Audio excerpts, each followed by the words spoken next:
L'ancien a su définir cette cérémonie, ces moments solennels, vient comme pour un peu mettre un cachet.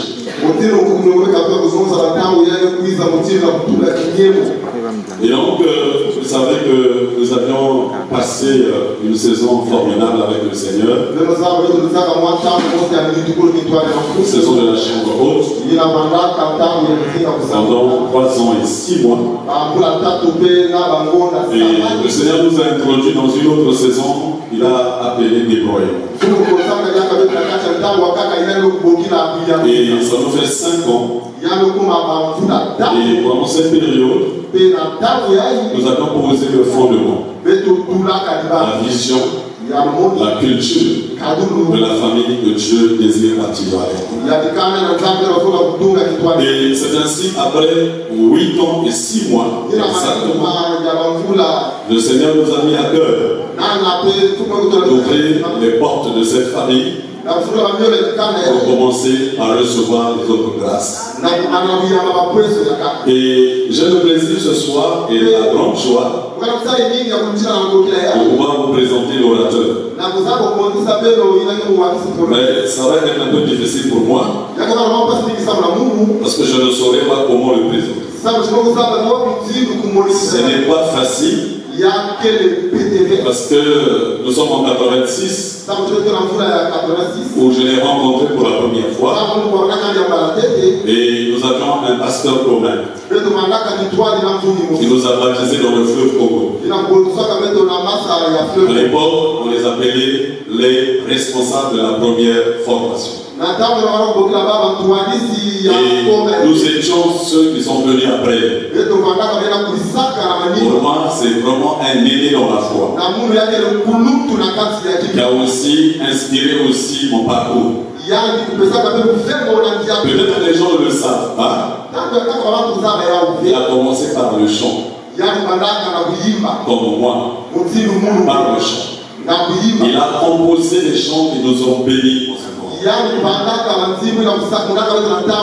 Et je me souviens encore, il était au plateau des 15 ans.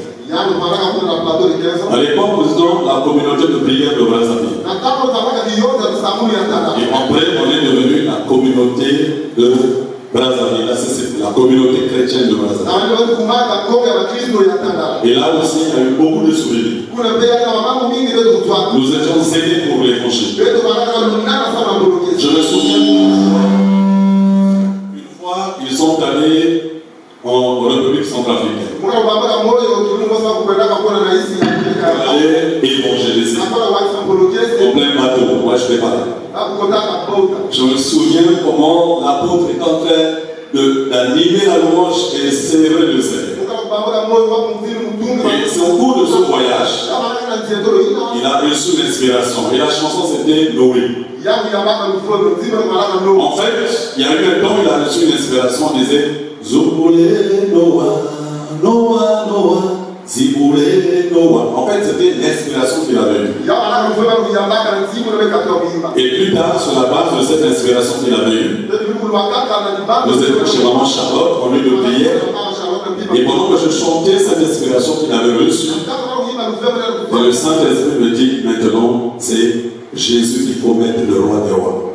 Et c'est comme ça, sur la base de son inspiration, que j'ai introduit le mot il est roi des rois. C'est en fait il aussi voulait roi. C'est là son inspiration. Donc je peux multiplier beaucoup d'exemples. Et je me souviens aussi, une fois, quand nous étions dans la même communauté, j'ai demandé si les enfants pouvaient venir en vacances. Et son épouse, maman Charlie, n'est pas là, elle est en déplacement sur les là. Il n'accepte pas souvent que ses enfants aillent ailleurs. Je ne sais pas comment tu l'as fait. Mais il a accepté. C'était déjà le signe de certaines alliances. Et il y a eu un temps, j'ai eu une petite situation dans mon foyer. Je l'ai appelé, il est venu fortifier mon épouse. Et un jour, son épouse devait être opérée. Il a reçu une vision comme quoi j'allais l'accompagner dans la prière. Et nous étions ce jour-là, l'apôtre de l'autre côté, moi de l'autre côté, en train de prier pour maman Charlie, on est en train d'intervenir. Donc j'ai beaucoup de souvenirs qui me reviennent. Et un jour, c'est un guide à nous, un pasteur aujourd'hui, le pasteur Rex, qui est allé le voir pour qu'il soit son témoin de mariage. Je vais te proposer quelqu'un. Comment il me propose? Il aurait proposé d'autres personnes, mais il m'a proposé. Et donc, quand le temps était venu pour moi de partir de la communauté, donc il est fondateur et que j'étais cofondateur, il était l'un des rares ministres. Est-ce qu'on ne peut pas d'abord prier avant de le laisser partir comme ça? Donc, c'est beaucoup d'exemples que je veux multiplier. Mais la dernière que je voulais souligner, c'est la plus importante. Vous savez, nous sommes dans une période de déploiement. Et je me souviens encore, s'il y a eu deux ou l'une des personnes qui est venue après moi, par lequel le Seigneur a impacté cette. Non. Ils étaient deux. Je vous ai déjà parlé de ça dans mon processus. Timothée, qui est en France, il a la peau pour la Belgique. Et c'est les premières personnes, lorsque l'œuvre a pris de l'ampleur au niveau de Brazzaville, qui ont accepté de venir ici à Patou. Mais ça se passait au château d'eau. Il y a eu un impact de la puissance de Dieu. Il y a eu des témoignages de conversion, de guérison, des choses extraordinaires. Et quand nous avions appris cela à Brazzaville, nous étions tous motivés à descendre pour aller soutenir les nôtres. Et si l'œuvre a pris un impact dans cette vie, croyez-moi, Dieu a utilisé ce temps. Et c'est pourquoi, quel que soit en tout cas, la nature de la paix, la nature de la grâce que je peux avoir et les choses que Dieu nous demande de bâtir, nous ne pouvons pas commencer à nous déployer. Jésus n'a pas commencé à se déployer. Donc il n'a pas reconnu la grâce d'abord qui était dans la vie de Jean-Baptiste, qui était au Jourdain. Donc c'est des moments solennels. Il va y avoir des transactions terribles au cours de ces moments que nous aurons. Parce que le Seigneur m'a mis à cœur que je ne peux pas me déployer dans cette vie, quelle que soit la nature de la grâce, quelle que soit la nature de l'option, quel que soit ce que Dieu a promis que je dois faire, si je ne tiens pas d'abord à honorer la grâce que Dieu a manifestée dans cette ville de Pointe-Loire et cette grâce qu'il a déployée dans la vie. Non. Et c'est des symboles dans le royaume de Dieu. Nous allons travailler avec Dieu avec sagesse et intelligence. Donc ce n'est pas un choix au hasard. Ce n'est pas parce que c'est lui, mais parce que nous voulons honorer ce que Dieu a déposé dans sa vie et qui a eu un impact dans cette vie. C'est pourquoi j'ai donné cette image, regardez ça. Mais Jésus ne pouvait pas commencer si Jean-Baptiste ne l'avait pas présenté. Et si Jean-Baptiste ne l'avait pas baptisé. Donc c'est des moments importants, des rencontres solennelles. Je ne sais pas comment appeler cet endroit dans lequel nous serons, mais c'est un endroit des transactions divines. Il y a des choses qui vont se passer parce que je suis convaincu que le temps est venu d'apprendre à honorer les grâces que Dieu a déposées dans la vie de ceux qui sont avec nous, de ceux qui travaillent au milieu de nous, et de ceux qui nous ont aidés, qui nous ont challengés pour pouvoir aller de l'avant. Et donc je voudrais sans plus tarder appeler l'apôtre Daniel Isandabella et nous acclamer le Seigneur et voulons écouter Dieu parler. J'aimerais le saluer. Bon, il n'y a plus de Covid. Je vais remplacer de votre part.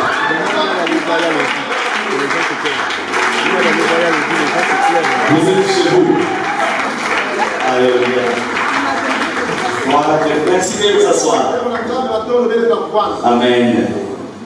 Alléluia. Merci encore, Dr. Black, pour cet accueil ici chaleureux. Comme il a dit, on a eu une très longue histoire. Et je pense qu'il a essayé dans la mesure du possible de donner quelques indices. Mais au fur et à mesure que nous allons avancer, vous allez comprendre la portée de cette alliance, de cette unité, parce qu'on est appelé à travailler ensemble pour que l'œuvre de Dieu soit déployée dans la vie et même dans le pays.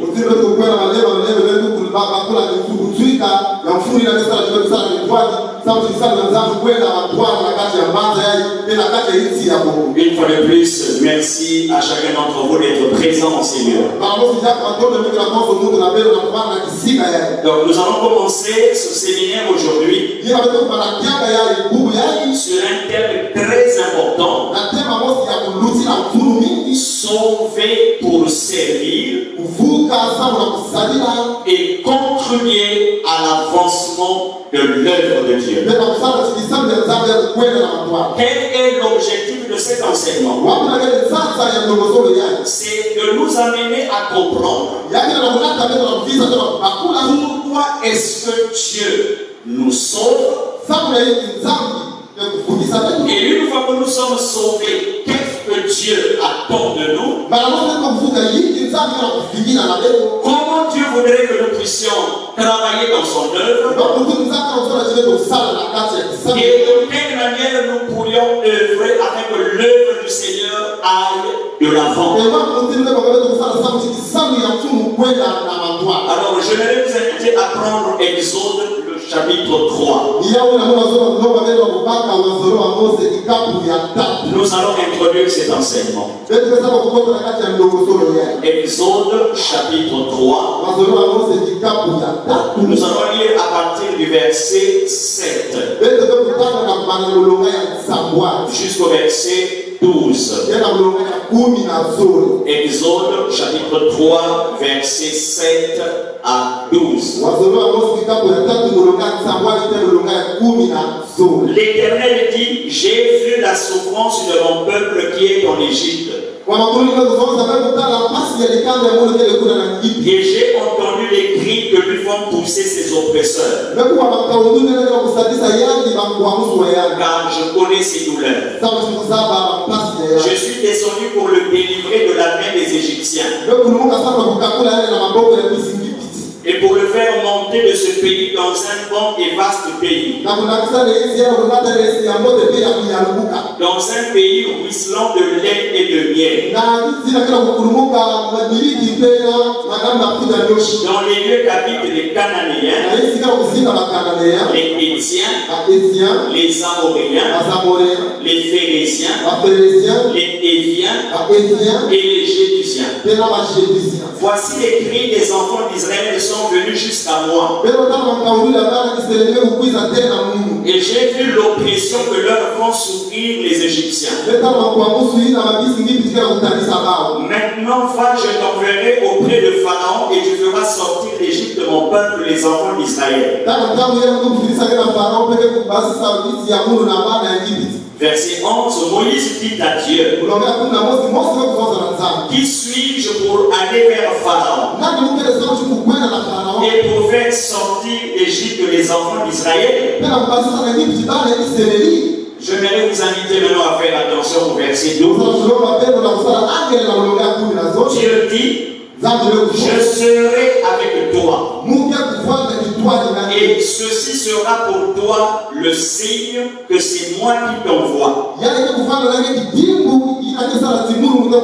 Quand tu auras fait sortir d'Égypte le peuple, vous servirez Dieu sur cette montagne.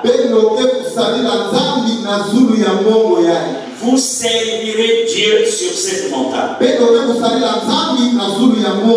Je ne voudrais pas m'étendre sur la manière dont Dieu a sorti Israël de l'Égypte.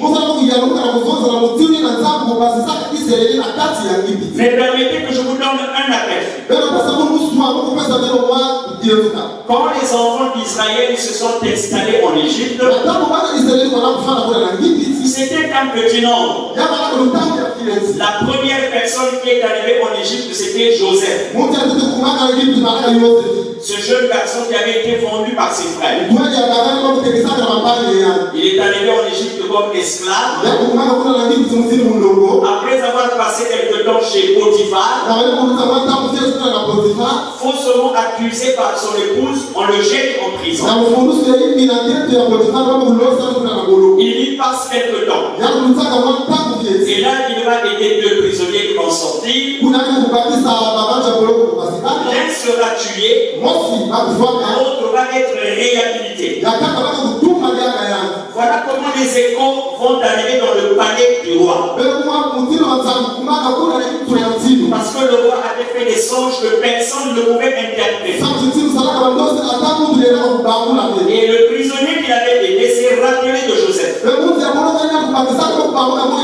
Il rend témoignage de lui. Et Pharaon demande qu'on l'amène. Il arrive auprès du roi et il interprète ses songes. Lorsque le roi remarque la sagesse, l'intelligence qui animait Joseph, il l'établit gouverneur de l'Égypte.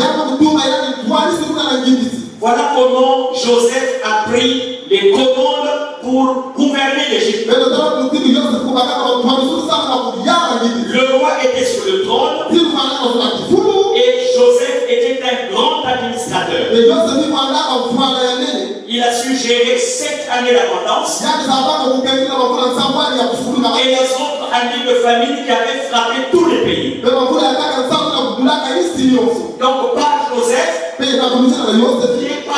la famille va arriver en Égypte. Ils avaient été installés dans l'une des meilleures régions.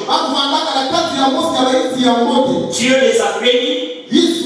Voilà comment ils ont commencé à se multiplier en Égypte. Ils étaient devenus très nombreux et même très forts. Alors, quand le premier roi est mort, c'est-à-dire celui qui avait connu Joseph, il y a eu un nouveau roi sur le trône d'Égypte. Voilà pourquoi il est important de connaître l'histoire. Et quand lui il arrive sur le trône,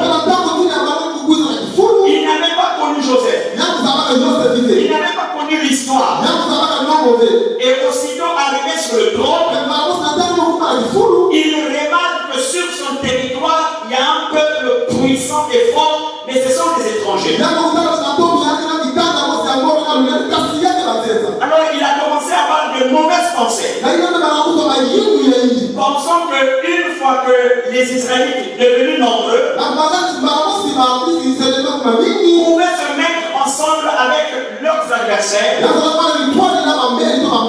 attaquer l'Égypte. Et c'est comme ça finalement qu'il a soumis les Égyptiens, plutôt les Hébreux, à des durs travaux. Pendant longtemps, ils ont été humiliés, dominés, maltraités. Mais la Bible enseigne, plus ils étaient maltraités, plus ils devenaient forts, plus ils étaient dominés, plus ils devenaient forts. Alors finalement, il a mis en place plusieurs systèmes dont je m'en passe les détails.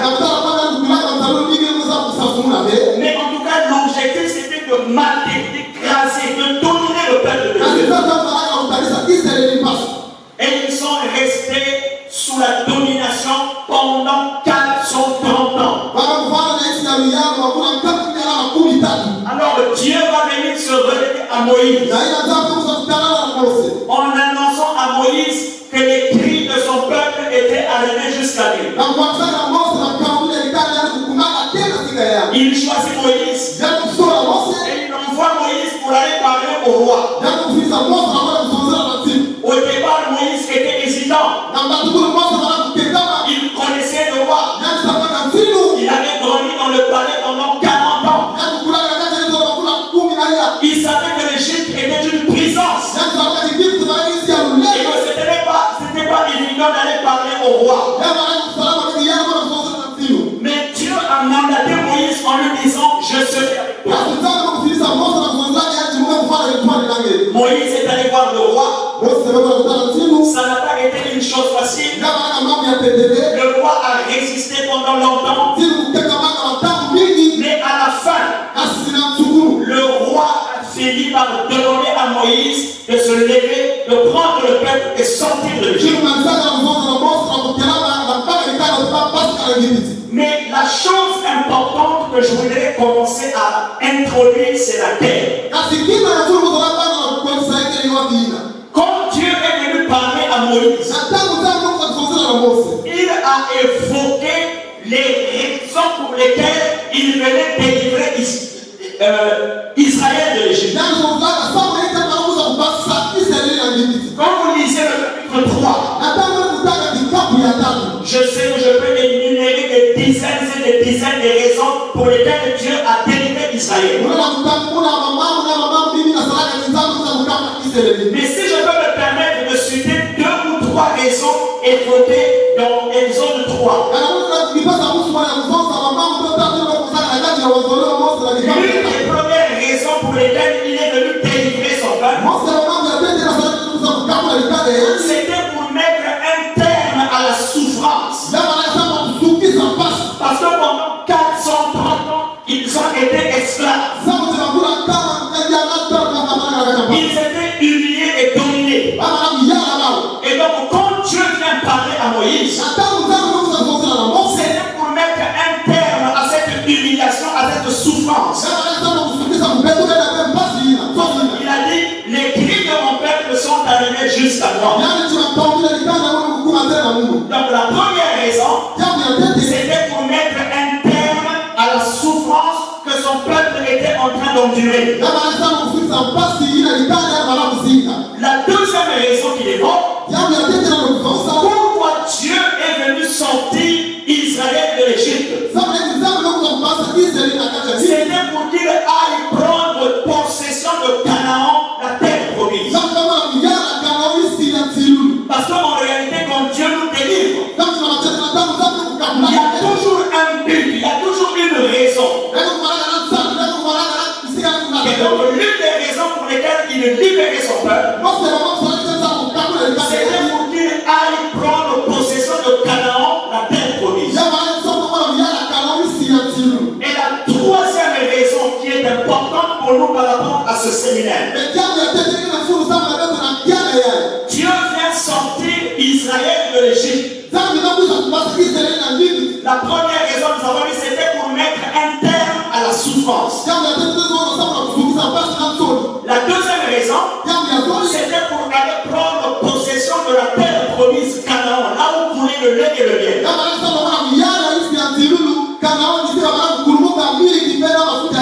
Mais la troisième raison, c'était pour que Israël aille le servir. Pour que Israël aille l'adorer. Parce qu'en fait, pour Dieu, délivrer son peuple, c'était une bonne chose. Amener son peuple pour prendre possession de la terre promise, c'était aussi une bonne chose. Mais l'une des raisons fondamentales, c'était pas seulement de mettre un terme à la souffrance. C'était pas seulement pour aller prendre possession de Canaan. Mais l'un des objectifs clés pour Dieu, c'était que Israël aille pour le servir. N'oubliez pas, s'il vous plaît, nous sommes dans Exode. Lorsque nous transposons cette image dans le Nouveau Testament,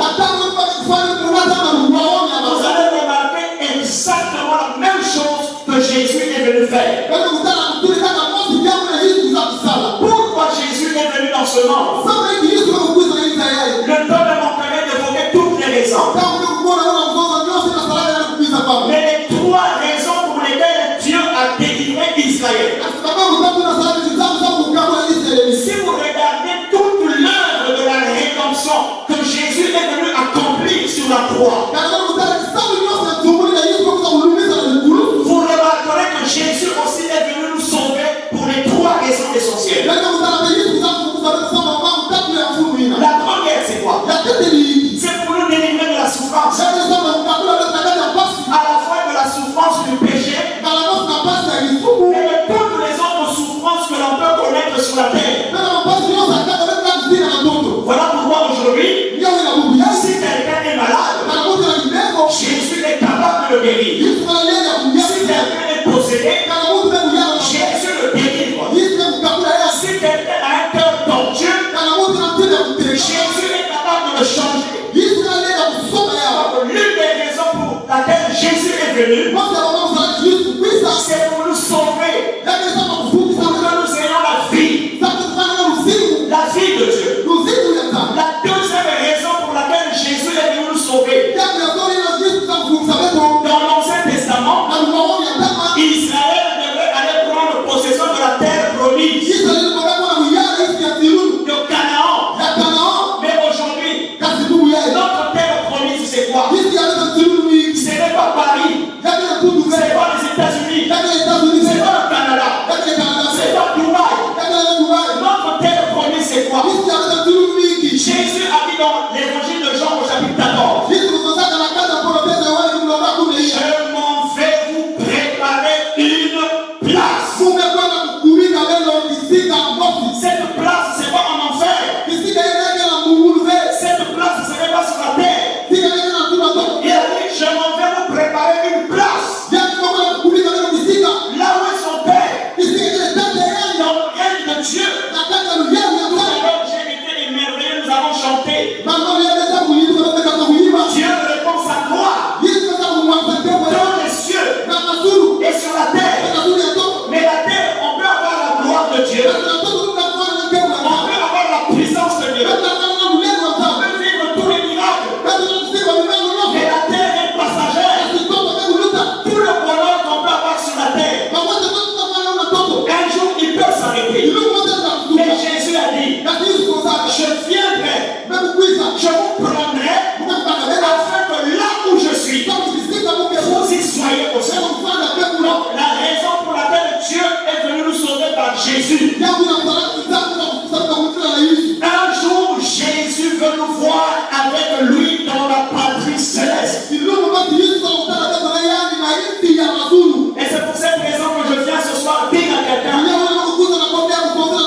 tu as tout le pouvoir que Dieu te donne, tout ce que tu as besoin sur la terre. J'ai toujours cru en lisant la Bible. Dieu n'est pas contre le bonheur. Dieu n'est pas contre le mariage. Dieu n'est pas contre le fétiche. Dieu n'est pas contre le congé.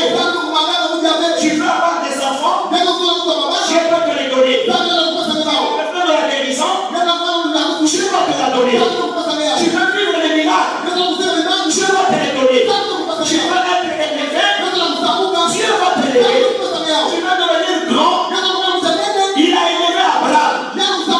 Il veut devenir riche, il a enrichi Salomon.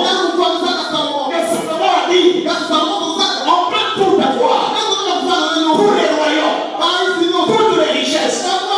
Mais la conclusion de sa vie, vanité de vanité.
viendrai vous chercher afin que là où je suis, et là où je suis, c'est où? C'est pas sur la terre, c'est pas dans mon cœur, c'est pas sur la terre.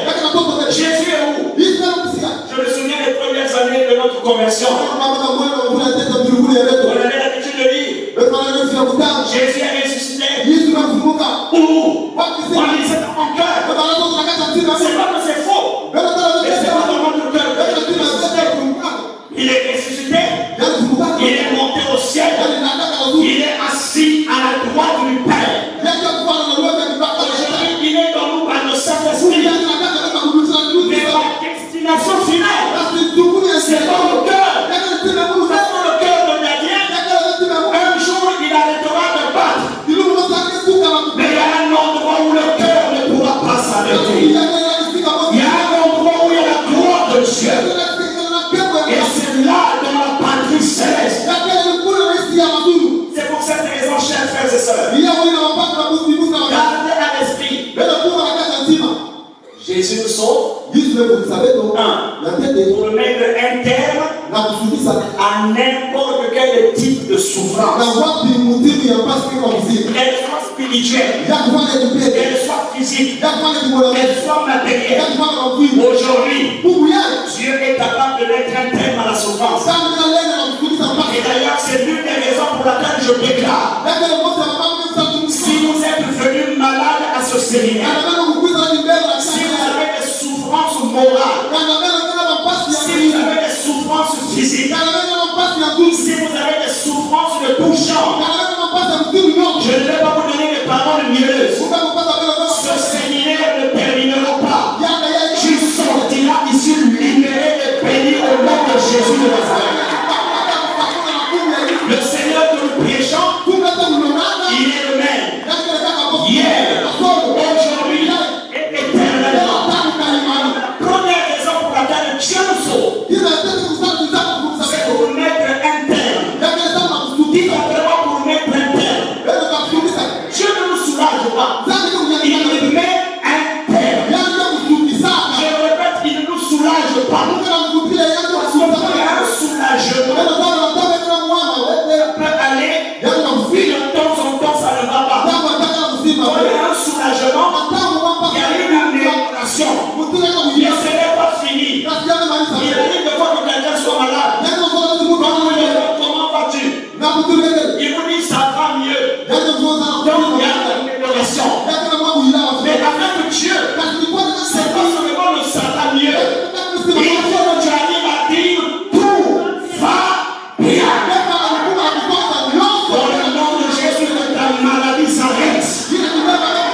Dans le nom de Jésus, que tes douleurs tombent. Dans le nom de Jésus, que tes souffrances s'arrêtent. Parce que c'est pour ça qu'il est venu. La deuxième raison pour laquelle Jésus te sauve, c'est pour que tu prennes une place au ciel, dans la patrie céleste, la nouvelle Jérusalem, notre destinée finale. Mais l'enseignement d'aujourd'hui, c'est pas le ciel, c'est notre destinée. L'enseignement d'aujourd'hui, c'est la troisième raison pour laquelle Dieu t'a sauvé. Ça fait plusieurs années que je prêche. Dieu m'a enseigné la question. S'il vous plaît, suivez-moi. Remémorez-vous les raisons que j'ai données. Dieu peut nous sauver pour 1 milliard de raisons. Mais 300 fondamentales. Il nous sauve. Sauver la vie, être délivré. Être épargné d'un danger.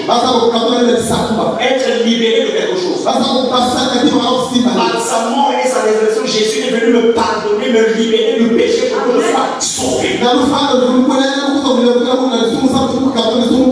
c'est même le plus grand miracle. Il a dit dans sa parole, cherchez premièrement le royaume de Dieu et sa justice. Et toutes ces choses, c'est quoi? De manger, le bois, le mariage, l'argent, l'élévation, toutes ces choses, il n'est pas contre. Comment le royaume, être sauvé, naître de nouveau, devenir enfant de Dieu, tu es né de nouveau. C'est le plus grand miracle. Deuxième raison, pourquoi tu es né de nouveau? C'est pas seulement pour aller dans ce monde, c'est pour que tu le rejoignes. Je ne dois pas rater le ciel.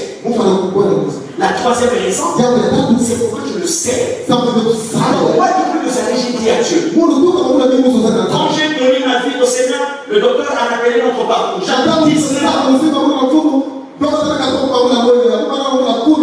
Aujourd'hui, ça fait beaucoup d'années de coups. Je dis Seigneur, mais la Bible nous dit, nous sommes dans le monde, mais nous ne sommes plus du monde. Moi, David, tu m'as sauvé il y a 19 ans. Dans le monde, il y a encore le péché. Il y a encore la souffrance. Il y a encore des problèmes. Mais je dis à Dieu, mais pourquoi quand tu nous sauves, nous ne sommes pas de ce monde, pourquoi chaque fois que tu sauves quelqu'un, pourquoi à la minute tu ne nous prends pas, tu nous récupères pour que le diable ne nous récupère pas? Quand tu nous sauves, pourquoi à la minute nous ne rentrons pas au ciel?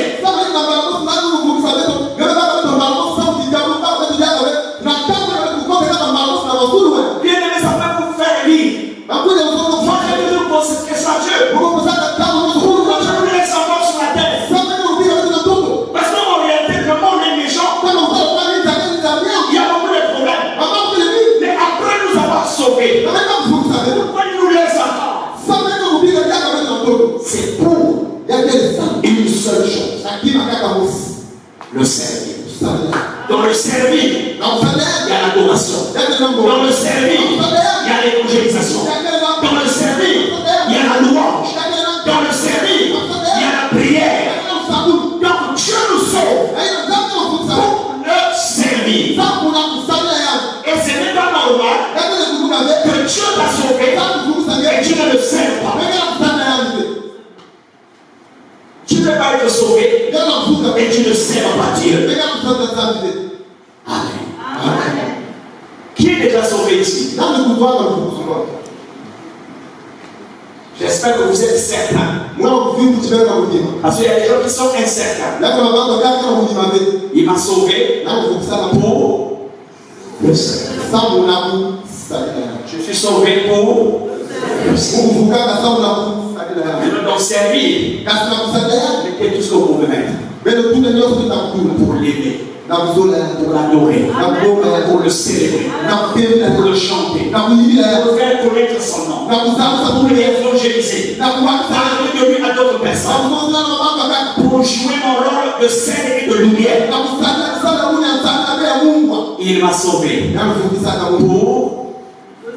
le Seigneur. Est-ce que c'est clair? Tout ce que j'ai dit, retenez, Dieu m'a sauvé pour le Seigneur. Maintenant, je voudrais vous montrer aujourd'hui ce que servir Dieu représente. C'est la première partie de l'enseignement aujourd'hui. Quand on dit servir Dieu, ça veut dire exactement quoi? Servir Dieu représente quoi? Quand on dit Dieu m'a sauvé pour le servir, mais servir Dieu signifie quoi? Servir Dieu représente quoi pour chacun d'entre nous? Je voudrais évoquer 5 ou 6 raisons. La première raison, servir Dieu est avant tout un appel. Dites après moi un appel. Dites après moi une convocation. Dites après moi une invitation. Retenez ces 3 mots. Le premier mot c'est quoi? Un appel. Le deuxième mot, une convocation. Le troisième mot, une invitation. Servir Dieu est une invitation. Vous savez, quand Dieu est venu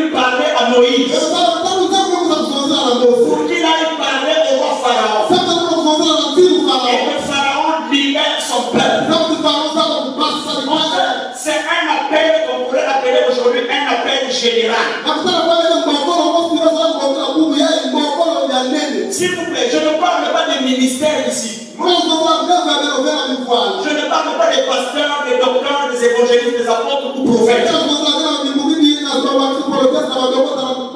Servir Dieu est avant tout une invitation. Dieu nous invite tous à le servir. Il nous invite tous à sortir de l'Égypte. Il nous invite tous à le connaître. Quand nous disons Dieu t'a sauvé pour le servir, ça veut dire qu'il t'adresse une invitation. Venez à moi, disait Jésus. Faut tous être fatigués. Faut tous être chargés. Si servir Dieu représente une invitation, à une invitation, on doit répondre me voici. Chacun d'entre nous doit dire Seigneur, je suis présent. Vous vous rappelez de ce que Dieu a dit à Isaïe chapitre 6, verset 8 à 9. Isaïe dit, j'ai entendu la voix du Seigneur. Qui enverrai-je? Voilà un des versets qui a bouleversé ma jeunesse. Vous savez, à toutes les époques de l'histoire, dans chaque ville, dans chaque village, Dieu a toujours crié, qui enverrai-je? Il y a beaucoup d'années quand je lisais ce passage, je pensais que c'était pour les prophètes. Dieu n'avait jamais précisé qui il devait envoyer. Mais son cri était fort. Qui enverrai-je? Ça veut dire quoi? Qui est la personne? Qu'il soit homme ou femme, petit ou grand, j'ai besoin tout simplement de quelqu'un qui va répondre me voici. Et Dieu dit qui enverrai-je? Voilà le cri de Dieu qui retentit sur ta vie. Chaque fois que Dieu te regarde, Dieu voit cette ville. Chaque fois que Dieu voit le pays, son prix n'a pas changé. Il dit qui enverrai? Dieu n'avait pas dit j'enverrai les pasteurs, j'enverrai les apôtres, mais il a dit qui enverrai? Et quand Isaïe a dit me voici, alors le Seigneur a commencé à lui parler. Vous savez, le service de Dieu ne commence pas par tout comprendre. Le service de Dieu, l'invitation de Dieu, l'appel de Dieu commence par dire me voici. Même si Dieu doit te donner la compréhension de la chose, mais tu dois d'abord dire me voici. Quand tu dis me voici, alors le Seigneur te dira ce qu'il faut faire. Nous, on ne comprend pas le service de Dieu. Je rencontre pas mal de gens dans les églises. Je lui dis, mais comment tu sers Dieu? Pourquoi tu ne sers pas Dieu? Il y a des gens qui me disent, pasteur, je suis en train de réfléchir. Mais tu réfléchis sur quoi? Il y a même des gens qui me disent, non, je suis en train de partir à la montagne. Mais à la montagne, pour aller chercher quoi? Dieu dit, qui en ferait? C'est une unique occasion que vous avez de répondre à l'appel de Dieu. Les temps dans lesquels nous sommes aujourd'hui, Dieu invite tout le monde. Vous connaissez la parabole dans le Nouveau Testament de cet homme qui avait organisé une fête. À cette fête, il n'était pas prévu que tout le monde y vienne. Il avait des invités spéciaux. Et il a envoyé son serviteur avec les invités. On a dit que celui-ci, il n'est pas disponible. Le deuxième, non, je vais aller faire mon champ.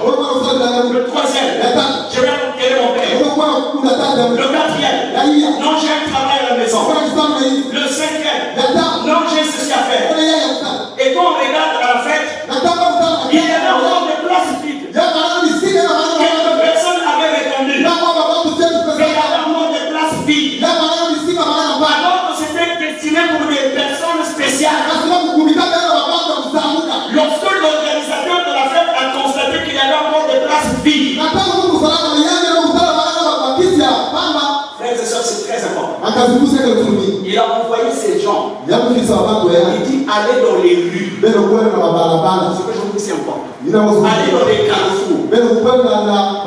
Il a commencé à citer les catégories de personnes auxquelles on ne pense pas. Il dit allez dans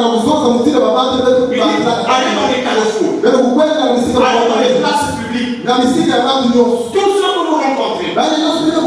Des malades. Des estropiés. Des gens infimes. Qui n'étaient pas invités à la fête. Qui n'avaient pas leur place là. Allez les chercher. Et ils sont partis. Et ils ont vu ces gens. On les a invités à la fête. Et ils sont venus. Je vais vous dire quelque chose dans ces dernières années qui révolutionnent même les pasteurs. Un jour j'ai dit à Dieu, je ne pense pas être le meilleur jeune de ma génération. Parce que j'ai eu un passé qui n'est pas propre. J'ai vécu ma jeunesse comme n'importe quel jeune. Tout ce que les jeunes peuvent faire avant 18 ans. Et où j'étais enfant de cœur. On nous appelait des servants. J'ai fait le catéchisme. J'ai eu ma première communion. Comment on appelle ça? La confirmation. Ou encore, le scapulaire. C'est bon le reste. J'ai fait toutes ces choses. Mais j'ai dit à Dieu, mais pourquoi à 19 ans tu m'as appelé pour que je te sers? Je n'étais pas le meilleur. Dieu m'a dit une chose que je n'ai jamais oubliée. Il a dit mon fils, non seulement je t'ai appelé, mais il y a des gens que j'ai appelés qui n'ont pas répondu à l'invitation. Frères et sœurs, la maison de Dieu a besoin des ouvriers. L'œuvre de Dieu a besoin des ouvriers. Jésus a dit, la moisson est grande, mais s'il y a peu d'ouvriers, venez, Jésus vous attend. Il est entré même quand vous n'étiez pas dit. J'ai dit Seigneur, je n'étais pas pire, je n'étais pas parfait, je n'étais pas juste. J'avais un jeune comme tout le monde, mais tu m'as accepté dans ton œuvre. Tu m'as appelé dans ton œuvre. Et je dis, me voici. Envoie-moi Seigneur. Et quand j'ai répondu à l'appel de Dieu, Dieu a ouvert les portes des nations. Il m'a envoyé en Centrafrique. Il m'a envoyé en RDC. Il m'a envoyé en Afrique du Sud. Il m'a envoyé au Zimbabwe. Il m'a envoyé au Togo. Il m'a envoyé au Bénin. Il m'a envoyé au Côte d'Ivoire. Il m'a envoyé en Asie. Il m'a envoyé aux États-Unis. Je viens de dire à quelqu'un, Dieu m'appelle à le servir. L'appel de Dieu, c'est une invitation. Servir Dieu, c'est une convocation. Tout comme tu as été invité à ce séminaire, tu pouvais ou ne pas venir. C'est pas l'unique séminaire dans la ville. C'est pas le meilleur séminaire. C'est pas le seul séminaire. Donc tu pouvais ou ne pas venir. Mais si tu es venu, parce que tu as dit j'y serai. Et ce soir, dis la même chose à Dieu. Seigneur, ne vois pas mon âge, ne vois pas mon passé, ne vois pas mes erreurs, ne vois pas ma vie, mais je dis seulement, me voici. J'entends de l'assemblée dire à Dieu, me voici. Amen. Servir Dieu, c'est quoi? C'est une invitation, c'est un appel. C'est une invitation, c'est une convocation. Et à cette convocation, je peux répondre comment? Le voici. Ça veut dire, je suis disponible. S'il vous plaît, servir Dieu commence par dire à Dieu, me voici, je suis disponible. Vous allez remarquer, Dieu aime les gens qui sont disponibles. Une des choses qui caractérise un véritable serviteur, la disponibilité. Ça tue l'œuvre aujourd'hui. Les gens sont occupés à faire tout pour nos besoins, pour nos études, pour nos affaires, pour nos foyers. On a tout le temps. On peut même se sacrifier. Et pour l'œuvre de Dieu, on n'est pas disponible. Je suis pasteur pas seulement d'une église, d'une communauté. Il y a quelque chose qui m'écoeure. Parce que je vois les frères et sœurs, les structures dans lesquelles vous travaillez, la plupart de vos chefs, ce n'est pas des chrétiens. Je ne viens pas ici les humilier. C'est des païens. Ils ne connaissent pas Dieu. Mais quand tu ne peux pas arriver à donner le travail, tu trembles. Tu vas téléphoner. Parce qu'il pleut. Tu vas rester à la maison. Toi, tu es un travailleur. C'est pas possible. Tu vas prendre un bus. Tu vas prendre le taxi. Même quand on est malade, il y a des structures à moins que je fasse une crise. Même quand tu es malade, on t'oblige, présente-toi à ton lieu de service pour demander une permission. Et il faut qu'on t'attende de l'autre. Mais nous aujourd'hui, le jour de culte, le jour de l'enseignement, c'est toi qui devrais jouer, c'est toi qui devrais interpréter, c'est toi qui devrais être à l'accueil. On a une réunion de responsables, on a une réunion à l'église. Tu ne viens pas, tu n'appelles personne, tu ne t'excuses pas, et ça ne dit absolument rien.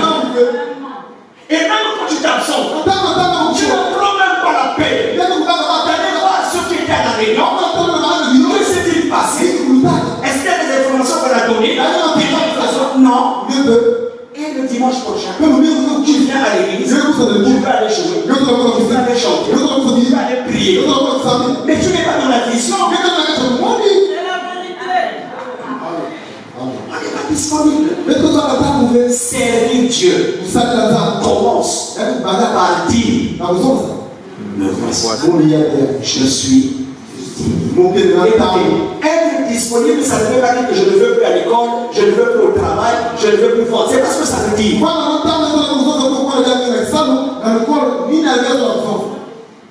On dit souvent dans le monde, quand on veut, je n'ai pas vu une seule personne aussi occupée comme il n'y en a pas, plus que Jésus. Même souvent, je n'ai pas le temps. Moi, j'ai déjà rencontré des gens de chômeurs et il n'a pas le temps. Finalement, je me rends compte, en fait, personne n'a le temps. Même un chômeur que je n'ai pas le temps. Mais qui a le temps? Si personne n'a le temps, ça veut dire le temps, tout ce qu'on a. Même si tu travailles du matin au soir, quand tu veux, tu peux. Tu te créeras un créneau. Je dois servir mon Dieu. Servir Dieu, c'est un appel, une convocation, une invitation à laquelle chacun doit dire, me voici. Je suis disponible. Deuxième chose, qu'est-ce que servir Dieu représente? Servir Dieu est un acte de grâce. Dis après moi, un acte de grâce. Dis d'après moi, c'est un acte de grâce. Le mot grâce veut dire faveur. Quelque chose qu'on ne mérite pas.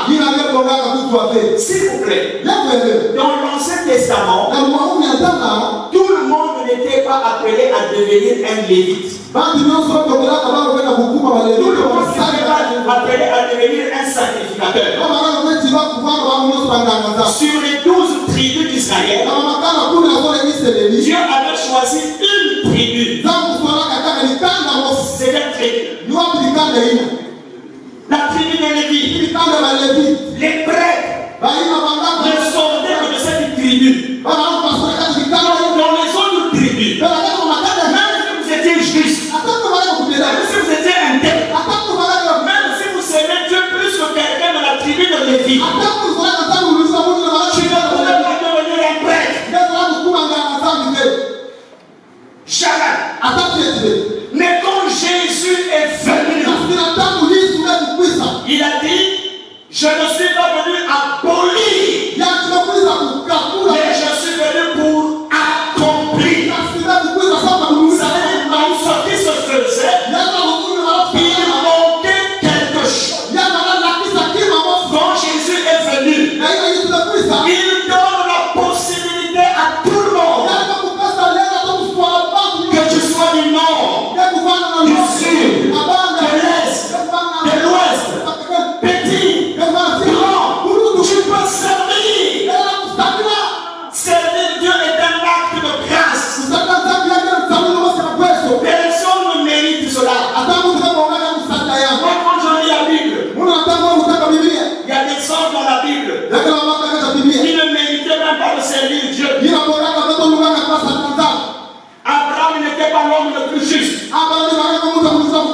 Il est né de parents idolâtres. Quand Dieu l'appelle, il dit sors de ta patrie, de ton pays, de la maison de ton père. Mais Dieu veut nous appeler. Écoutez-moi. Moïse ne méritait pas d'être un prophète. Quand il a voulu commencer à sauver ses frères, le premier acte qu'il a posé, il a tué un Égyptien. Donc c'est un criminel. Celui que nous appelons Paul, l'un des plus grands hommes du Nouveau Testament.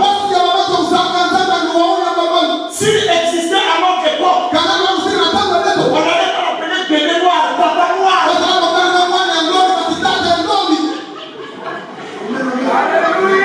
C'est pas un bébé, un papa noir. Méchant, violent. Vous connaissez le premier martyr du Nouveau Testament? C'est Étienne.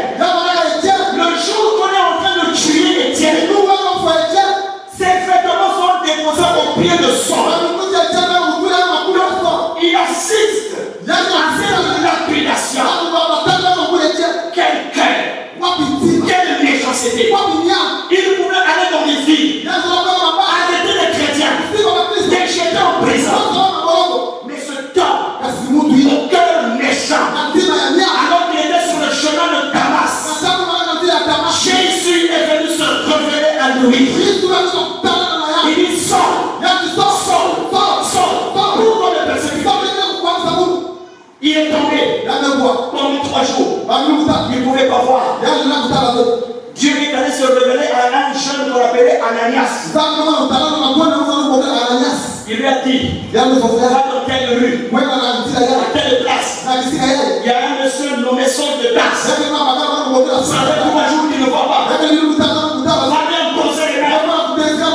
Ananias dit, vous savez, des gens qui informent Dieu. Il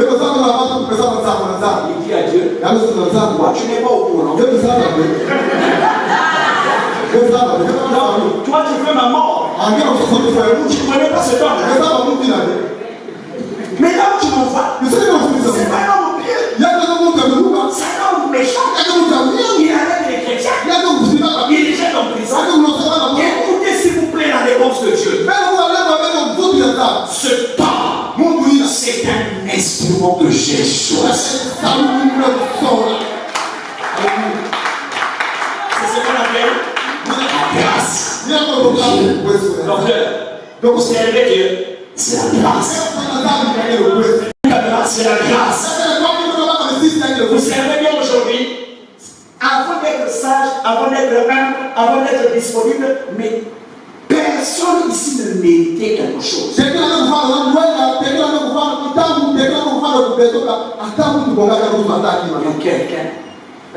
qui a payé à notre place. C'est pourquoi servir Dieu aujourd'hui ça me rend mal à l'aise.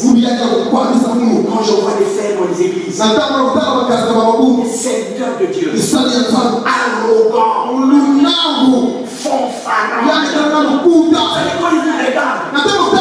C'est comme s'ils vivent au, je ne sais pas, comment on appelle ça aujourd'hui, dans les grandes scènes spirituelles.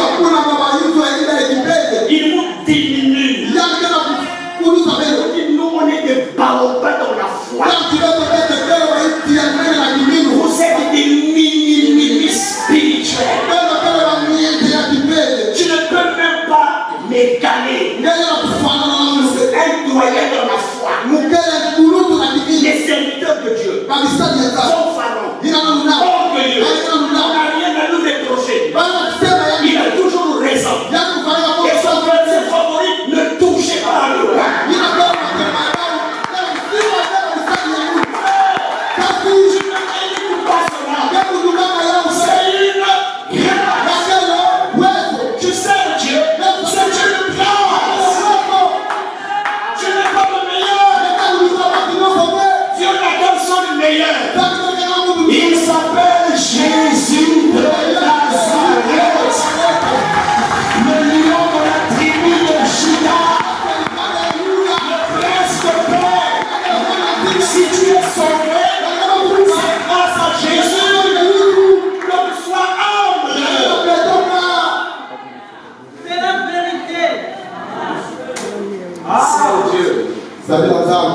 c'est un acte de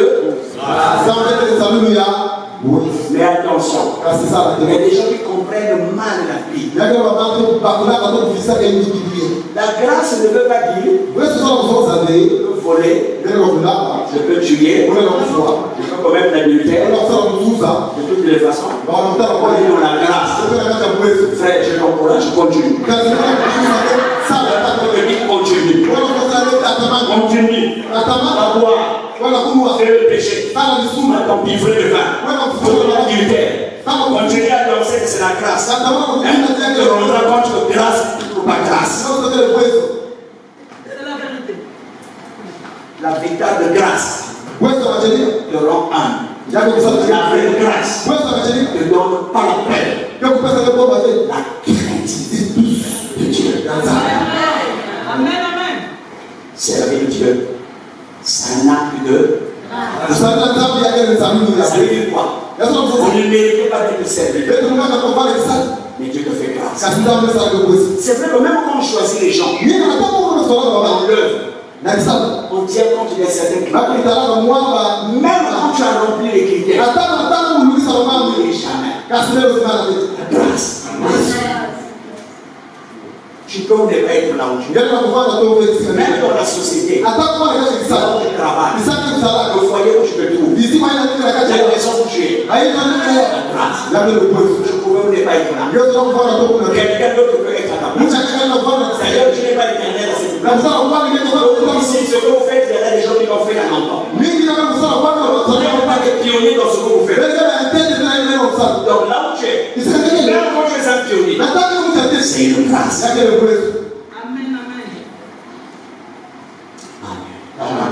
Servir Dieu, c'est un appel. C'est une convocation. Deux, servir Dieu, on a dit quoi? C'est une grâce. Servir Dieu, c'est un ordre. Dites appelez-moi un ordre. C'est quoi un ordre? Un commandement. Donc Deutéronome, le chapitre 6, à partir du verset 8 jusqu'au verset. Non, c'est mieux à partir du verset 1. Deutéronome chapitre 6. Verset 1 à 13. Quand vous lisez ce texte, lorsque Dieu a parlé à Moïse, et c'est la même chose que nous voyons dans Exode 3. Il a ordonné quand le peuple devait sortir. C'est qu'il a le servir. Ça ne vient pas contredire le premier point. Servir Dieu, c'est un ordre. Quand on donne des ordres, lorsque vous êtes devant un supérieur, on fait quoi? On obéit. Ça veut dire que cela te plaise ou pas. Dieu, le mot peut te choquer. T'oblige à le servir. Donc tu n'as pas à lui dire, Seigneur, je vais chercher ta face. Chacun de nous devrait savoir, Dieu m'appelle, il m'a ordonné à le servir. Mais pas le servir, c'est une désobéissance. Qu'est-ce que ça veut dire? Parce que c'est un ordre. Quand Satan est venu tenter Jésus, dans Matthieu 4, il a montré à Jésus tous les royaumes du monde et leur gloire. Si tu t'inclines, je vais te donner toutes ces choses. Il a mené au sommet. Il a dit, j'ai ton en bas. Quand on ordonnera ses anges de là. Jésus a résisté à toutes ces tentations. La dernière tentation Jésus a dit, il est écrit, tu ne tenteras pas le Seigneur ton Dieu. Il a dit, tu le serviras lui seul. Dieu, s'il vous plaît, c'est un ordre. Tu obéis aux ordres du chef. Il y a un ordre sur ta vie. Dieu ne t'empêche pas de ne pas vaquer à tes occupations, de ne pas faire des formations, de ne pas étudier, de ne pas faire ce que tu as à cœur. Là, au-delà de tout ce que tu peux faire sur ta vie, il y a un ordre qui dit c'est Dieu.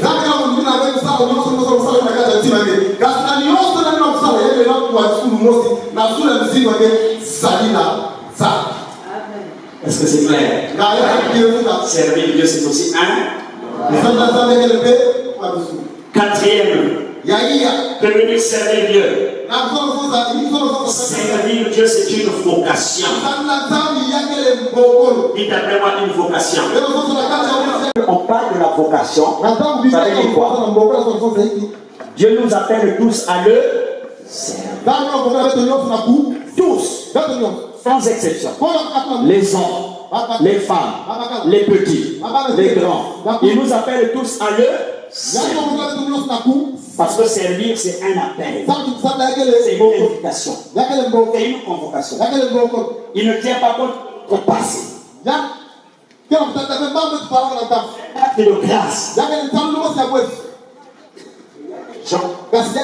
Dieu reçoit ce qu'on appelle un appel spécifique. Et c'est là où Ephésiens 4, par exemple, parle de certains que Dieu a appelés prêtres, apôtres, prophètes, évangélistes, pasteurs, docteurs. Est-ce que je me fais comprendre?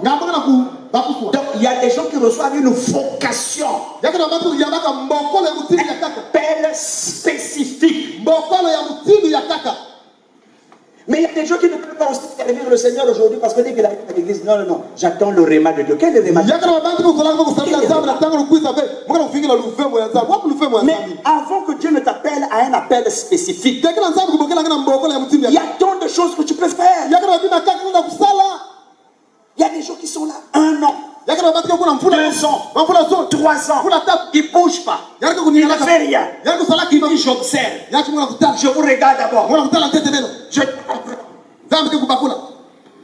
Et le temps, quand Dieu t'appelle, dis me voici, je suis disponible. Vous savez comment Dieu nous utilise? Il va te dire va à gauche, va à gauche, prends telle chose, prends la chose, va faire ceci, va. Ce qui importe pour Dieu, c'est pas là où il t'envoie. En fait, lui, il voit ton cœur. Comment ton cœur va obéir. Écoute, si dans un avion, tous les passagers se dirigent là où reste le pilote, ce avion va décoller. Vous savez pourquoi, quand on traverse, les autres, pourquoi nous devons de serrer ces choses? Parce que si tout le monde se lève, c'est un danger. Parce que si tout le monde se lève, et puis sur le point de vouloir courir, c'est un danger. Donc malgré ce qui arrive, tout le monde va rester avoir sa place. Quelqu'un qui a la charge, il est devant. C'est la même chose. Les gens viennent dans l'église, la première place qui les intéresse, c'est ici. Sans appel, sans formation, sans rien. Et vous allez faire comme moi à l'époque, vous commencez à citer même les versets à l'envers. À la place de Dieu, tu dis là. Et quand les gens te connaissent, tu dis ce qui compte, c'est leur chose. Non. Je dis non.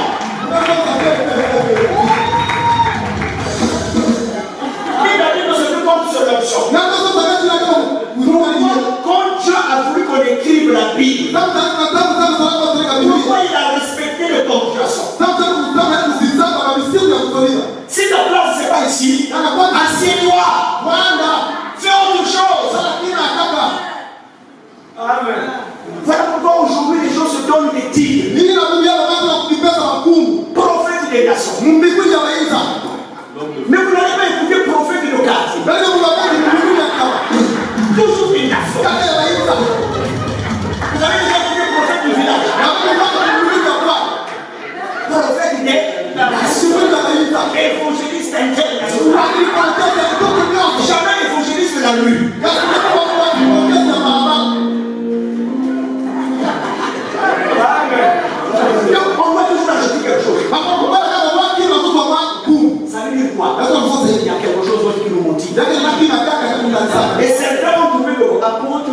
pasteur, évangéliste, c'est trop petit, maintenant il trouve des terres.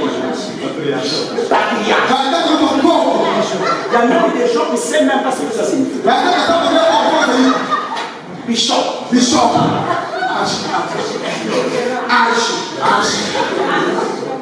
Alors, je me souviens au début. Il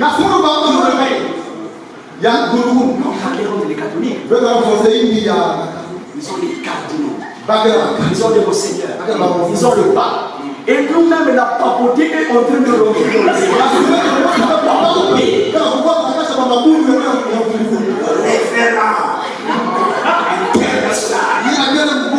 il a une onction multidimensionnelle. Et quand il arrive là, pour impressionner les foules, donc de temps en temps, vous l'entendez dire Jesus. Moi, quand les gens disent Jesus, j'ai envie de faire. Continuez en anglais. Attends, mais quel est ce temps après la Jesus? Il y a trois choses. De temps en temps, Jesus. De temps en temps, de temps en temps, oh yes. Je ne suis pas contre le pourquoi ne dit pas ça en là? En vie, en pour nous. Oh my God. Et puis comme nos frères, c'est sûr comme des yézas. Pourquoi ils sont comme ça? Avance. Oh my God. Il est arrivé là.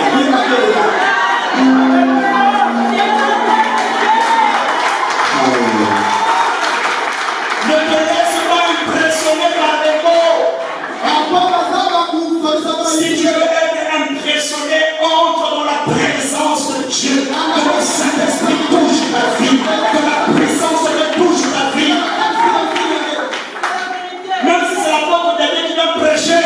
On n'est pas là pour impressionner les gens. Il y a une seule personne qui doit attirer notre attention. Il y a une seule personne qui doit être honorée. Il y a une personne qui doit être élevée. Il s'appelle le lion de la tribu de Judas.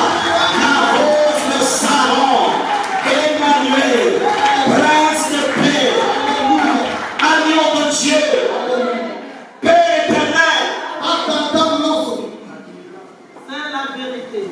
Soyez simples. Ne compliquez pas le service de Dieu. N'inventez pas des onctions. Moi, je prends toujours cet exemple. On était à l'école. Je ne sais pas si vous connaissez les Congolais. Moi, je vous pose seulement la question. Au Congo, on a beaucoup de langues. Maintenant, il y a un mot qu'on appelle Makubungu. Amen. Vous savez quoi? On te provoque à l'école.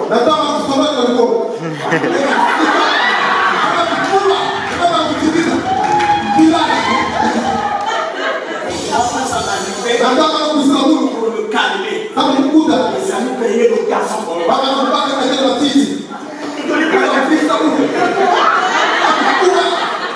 Et quand je faisais ça, frère, les gens me disent, je suis devant quelqu'un. J'ai fait tout les zigzags. Il ne bougeait pas. On va chercher le gazon. Quand je mange le gazon, je fais quand même attention. Maintenant, je voulais tellement l'impressionner. Il a dit recule. Parce que j'avais un petit nom appelé Marocain. L'adversaire recule. Parce que si on lâche, parce que les gens me tenaient. Les gens me tenaient, docteur. Et lui il dit laissez-le. Les amis disent si on le laisse, il te tue. Et moi, au fond de mon cœur, je ne voulais pas qu'on me laisse ça. Donc, à un moment donné, j'ai voulu cette peur. Maintenant, au lieu que je puisse garder les yeux ouverts, je fais comme ça. Ça, c'est ce qu'on appelle à l'époque Sarah. Je mets la tête. Je sens seulement ici. Je suis tombé. tomber, les animaux abandonnés. Et quand j'ouvre les yeux, je me rends compte que je suis sous ses pieds. Il dit bon, bouge. J'étais comme mort.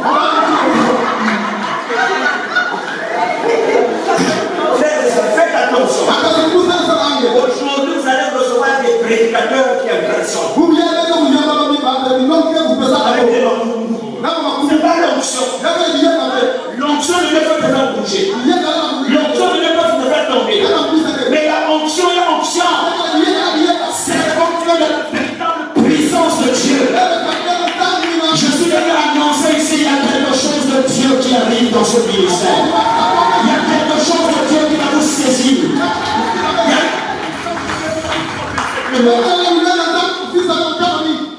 Amen. Amen. Tu avec ton cœur. Parce qu'il t'a donné un nom. Et pour terminer ce soir, c'est une vocation. Quand c'est une vocation, on ne se précipite pas. On aller à l'écoute de Dieu. Il faut qu'il y ait des preuves. Il faut que les gens qui sont autour de toi aussi attestent. Ton témoignage à toi seul ne suffit pas. Là, je parle de la vocation. C'est pourquoi ne t'attribue pas des ministères que Dieu ne t'a pas donné. Ne t'attribue pas des noms que Dieu ne t'a pas donné. Servir Dieu, on a dit c'est une.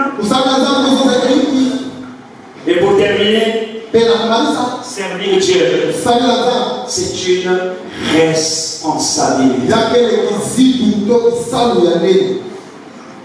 Ça veut dire qu'un jour nous aurons des comptes à rendre à Dieu. C'est pourquoi quelle que soit la tâche que tu peux faire dans l'œuvre, prends au sérieux dans la paix. On ne joue pas avec le service de Dieu. Quelle que soit la tâche que tu fais, tu peux être devant, tu peux être derrière, tu peux même travailler dans l'ombre. Nous verrons cela pendant le séminaire. Il y a des gens qui font beaucoup de choses pour le Seigneur et qui ne sont pas souvent exposés. Et d'ailleurs, laissez-moi vous dire, la plupart de ceux qui sont exposés dans le ministère, leur force vient d'un travail invisible. Souvent, la plupart des gens qui les rendent forts. Je donne un exemple. Pendant que je prêche, on a des caméramans ici. Ces images peuvent faire le tour du monde. Et de jusqu'à la fin, on peut le voir. On peut vous voir. Et le caméraman, on le verra. Pourtant, c'est lui qui va aider des millions de personnes à écouter le même enseignement via les réseaux sociaux, l'Internet. Ça pourrait être encore diffusé à la télévision. Mais le caméraman, on ne le voit pas. Mais tout ce travail, il fallait quelqu'un derrière. Donc souvent même là où tu crois être fort, cette force vient des autres. C'est pourquoi mon Dieu t'appelle à travailler pour lui. Ne regarde pas seulement à ta tâche. Il y a des choses que tu feras, mais il y a aussi des choses que tu ne feras pas. Il y a des choses que les autres feront. Et ça se complète. C'est pourquoi dans le service de Dieu, éliminons le mot compétition. Dans le ministère, dans le service de Dieu, c'est la complémentarité. Moi, je ne peux pas faire tout ce que le docteur va faire. Il y a des choses qu'il peut faire. Moi aussi, je peux faire. Peut-être moins que lui. Peut-être plus. Il y a des choses que je fais que lui ne peut pas faire. Ou il va le faire moins que moi ou plus. Mais si on rentre dans la compétition, ça ne va pas marcher. Il faut qu'il y ait un match. Il faut qu'il y ait un tatier. Et ça va faire un équilibre. Dieu a besoin de son talent. Dieu a besoin de mon talent. Il a besoin de toi. C'est pourquoi on doit éviter la jalousie, la concurrence. Ne cherche pas à tuer les autres. Ne cherche pas à couper les autres. Même si tu commences à faire des choses qui étonnent tout le monde, mais tu ne feras rien sans les autres.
L'heure passe vite.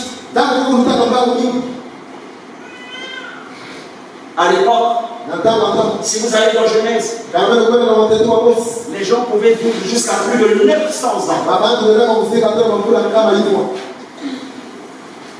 Aujourd'hui, on va jusqu'à combien? Même dépasser la centaine. On n'est pas nombreux. La différence est trop grande. Frère, alors que tu as encore le temps. Je ne sais pas quel âge tu as. C'est Dieu. Le temps est court. Quand parfois on prend conscience de ces choses, je me rends compte que le temps va vite. J'ai encore envie de vivre longtemps. Mais c'est pas toi qui va prolonger tes jours. C'est Dieu. Et il ne les prolonge pas encore. Il me donne les jours. C'est pas seulement pour le jouir. Du bonheur terrestre. Mais lui est récent. Ce soir, je suis venu à cette réunion. S'il te plaît, Dieu t'appelle. Le Seigneur. Je ne sais pas certains si vous le savez déjà. Mais peut-être que vous avez connu un relâchement. Depuis la crise sanitaire,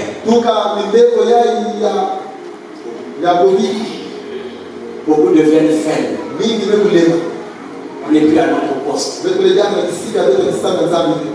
Laissez-moi terminer par cet exemple. Vous savez, quand Adam et Ève ont péché,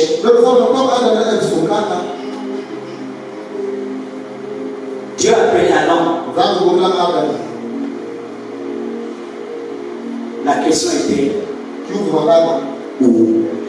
est Dieu? Quand j'étais plus petit, je ne comprenais pas.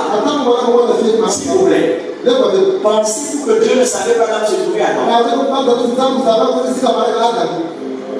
Est-ce qu'il y a quelque chose qui peut échapper au regard? Il savait là où il se trouvait. Mais il dit,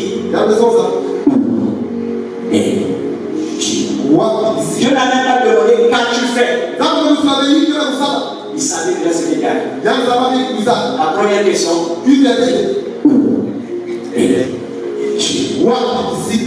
ça voulait dire quoi? Tu n'es plus là où je t'avais laissé. On peut être dans l'église, dans une assemblée, dans une paroisse, mais sans être là où je veux. On peut commencer là où Dieu nous avait placé. Et on s'écarte sans cause de notre. J'espère que l'Esprit a parlé à ton cœur. On a 4 jours. Mais je voudrais lancer un appel. S'il te plaît. Où es-tu? Le service de Dieu t'attend. Tu vas dire, frère Nadier, mais je veux faire quoi? Qu'est-ce que Dieu veut pour moi? Que dois-je faire? Tu as besoin de dire Seigneur. Le voici. Peut-être que je l'ai déjà fait. Mais il se peut que je n'ai plus à ta place. Où es-tu Adam? La même question t'est posée. Où es-tu mon fils? Où es-tu ma fille? Je pense qu'être à ta place, quand Dieu te voit, où es-tu? Tu as fait quelque chose. Peut-être que tu te sens fatigué. Tu as dit Seigneur, ça fait des années que je te sais. Qu'est-ce que je parle? Moi me disait cette maman. Ça fait des années papa que je suis à l'église. Je gagne. Je dis, maman, je veux gagner moi. Je veux gagner moi. Il dit papa, je gagne moi. Je ne fais que vieillir. Les enfants, personne ne travaille. Ma situation de retraite, jusqu'aujourd'hui. Mon mari est mort. La belle famille a tout perdu.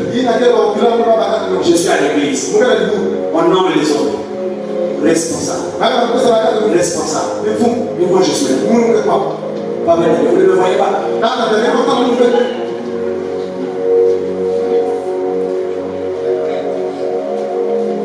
J'ai dit, maman, tu n'as pas encore compris. J'ai dit, pourquoi je n'avance pas? Parce que je veux gagner des choses. Je ne cherche pas à gagner. Je lui ai dit, de toutes les choses que tu as envie d'avoir, j'ai l'impression que tu es comme aveugle. Il y a une chose que tu as que beaucoup n'ont pas.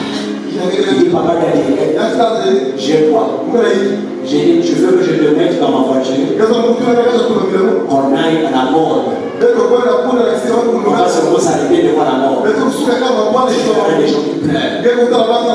Des cas. Des parents. Des élèves. Des responsables. Des personnes mariées. Des petits enfants. Ils sont là-bas. Dans les classes de la mort. Ils n'ont plus la vie. Tu n'as la vie. C'est là mon conseil. Il faut faire attention. Même quand ça ne va pas, il faut faire attention quand on dit que qu'est-ce que Dieu fait pour moi? Qu'est-ce que je gagne? Tu as la vie. Si maintenant Dieu enlève la vie, c'est fini. Tu ne verras même plus tes enfants. Même si tu es marié et que tu commences à travailler, tu vas bénéficier quoi? J'aimerais qu'on prie pendant quelques minutes. Le Seigneur t'appelle ce soir. Tu as été de dire, Seigneur, j'ai écouté la parole. Mais je voudrais renouveler mon alliance. Parce que j'ai appris 4 ou 5 choses. 1. Tu m'as sauvé pour te servir. Te servir, c'est un appel, une convocation, une invitation. Te servir, Seigneur, c'est un acte de grâce. C'est un acte de grâce. Te servir, c'est un ordre. C'est une vocation. C'est une responsabilité. Tu ne dois pas prendre à la légère mon engagement. Et j'ai même envie de dire que c'est un privilège. Je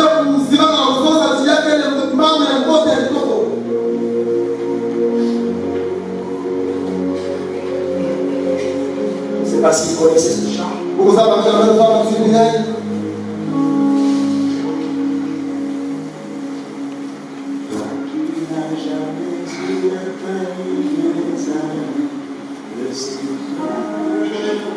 Est-ce que vous pouvez me donner simplement les paroles de ce chant avant que je puisse prier et remettre la parole tout à l'heure pour notre frère?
maintenant pour prier que tu sois dans cette salle, que tu sois dehors, à l'extrémité de cette parcelle, et vous qui nous suivez de loin. Je voudrais prier pour votre engagement à servir le Seigneur. Voici quelques questions à se poser avant la prière. Suis-je conscient que Dieu m'a sauvé pour que je le serve? Ai-je compris aujourd'hui que servir Dieu est une convocation, un acte de grâce, un ordre, une vocation, une responsabilité. Suis-je disposé à dire me voici Seigneur?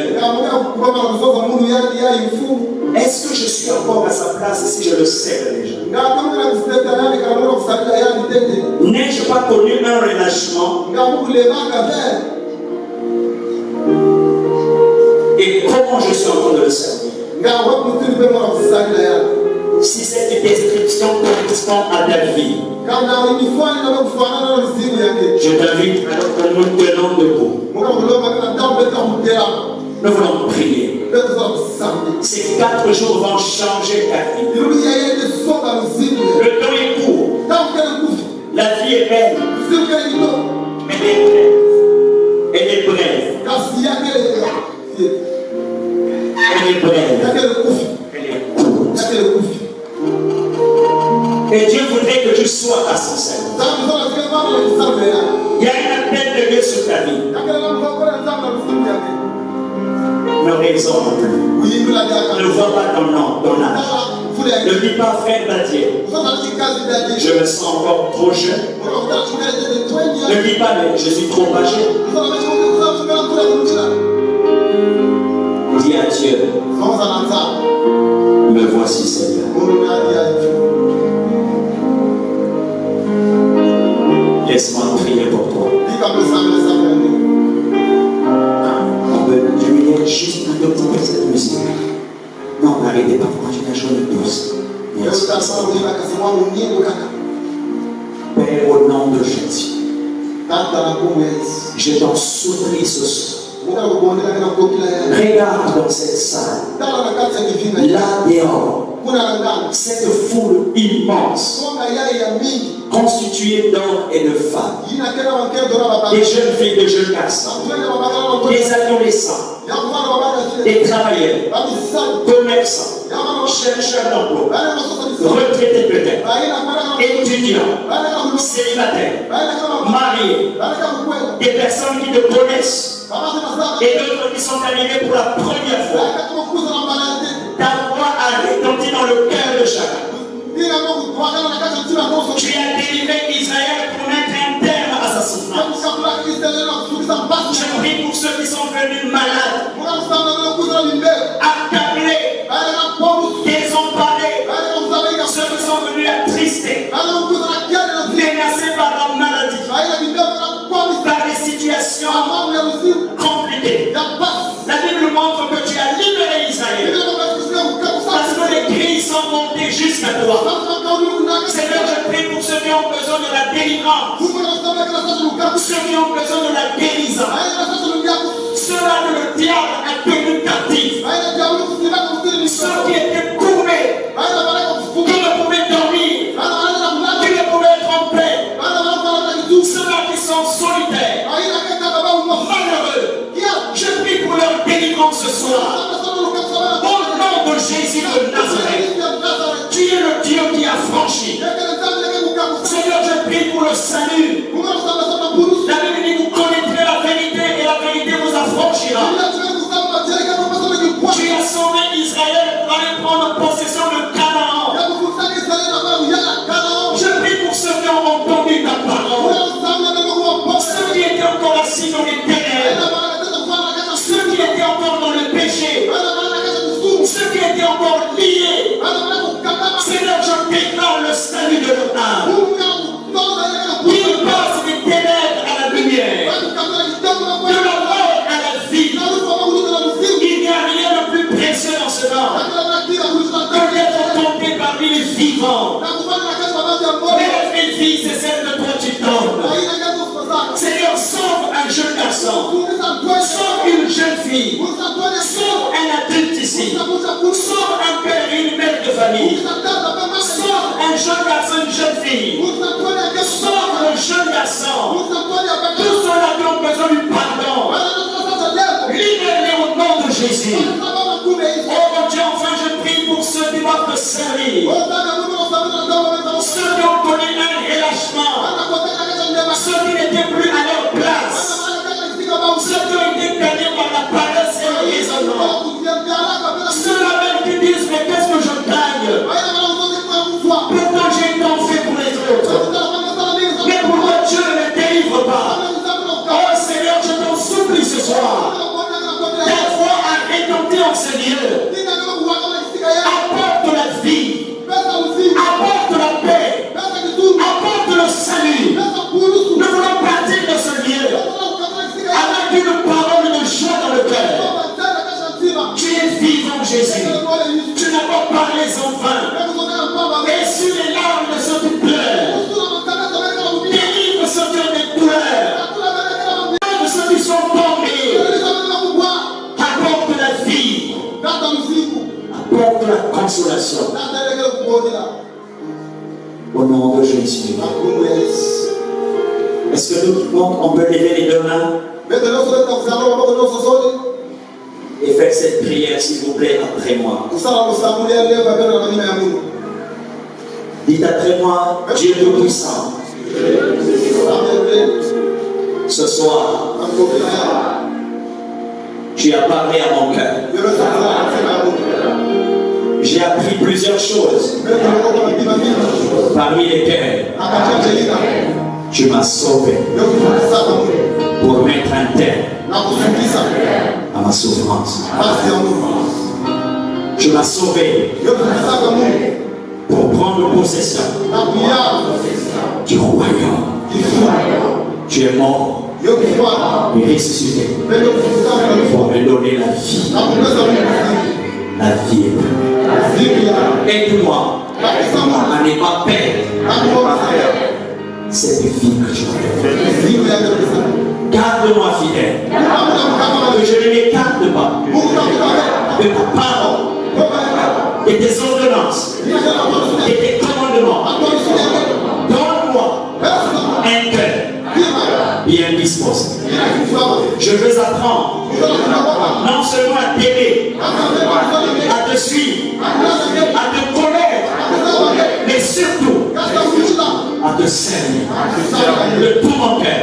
Donne-moi, Seigneur, de respecter mon engagement aujourd'hui, ici et maintenant. Mes mains tendues vers toi, en signe d'abandon. Je me remets à toi. Garde-moi fidèle à toi. Je veux rester fidèle à la paix que tu m'as adressée. Que ton esprit me façonne, m'enseigne et me rende capable d'accomplir toute bonne œuvre pour ta gloire. Au nom de Jésus. Est-ce qu'on peut dire Amen? Est-ce qu'on peut dire Amen? Acclamons très fort le Seigneur. Est-ce qu'on peut pousser les cris de Jésus? Est-ce qu'on peut acclamer le Seigneur? Je vais vous asseoir. Pendant que j'invite le docteur Marc, je voudrais juste dire deux choses.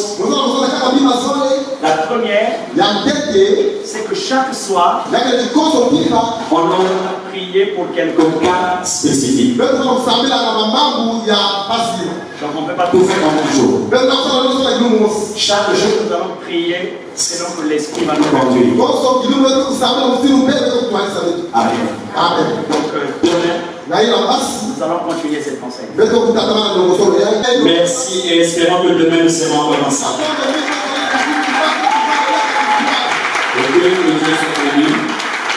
Nous allons simplement demander à ce que nous soyons là demain très tôt. Parce que nous sommes fils du royaume. Nous ne fonctionnons pas selon l'heure des Congolais. Nous fonctionnons selon l'heure des fils du royaume. Donc ceux qui sont venus ont compris qu'on avait déjà commencé dès 16h30. Pour donner le temps de 17h, on a continué. Donc nous voulons vous encourager. Préparez-vous, parlez à Dieu, disposez vos cœurs, cela vous sera fait selon votre foi. Amen. Que Dieu vous bénisse. Je pense qu'il y a quelques annonces, je vais inviter aussi. On n'a pas compris, nous allons nous lever, nous allons chanter ce refrain. C'est lui qui est le roi, c'est lui qui est le Seigneur, que nous voulons célébrer et lever tout le long de ces 4 jours. Amen. En tout cas, si Dieu vous met à cœur de jeûner, de prier, n'hésitez pas. Faites-le. Parce qu'il y a des choses que Dieu va faire au cours de ces 4 jours. Nos mains levées vers le ciel, en chantant ce refrain, et nous voulons encore dire merci Seigneur. Il a commencé avec nous aujourd'hui, il va terminer avec nous le dimanche. Il est l'alpha et l'oméga.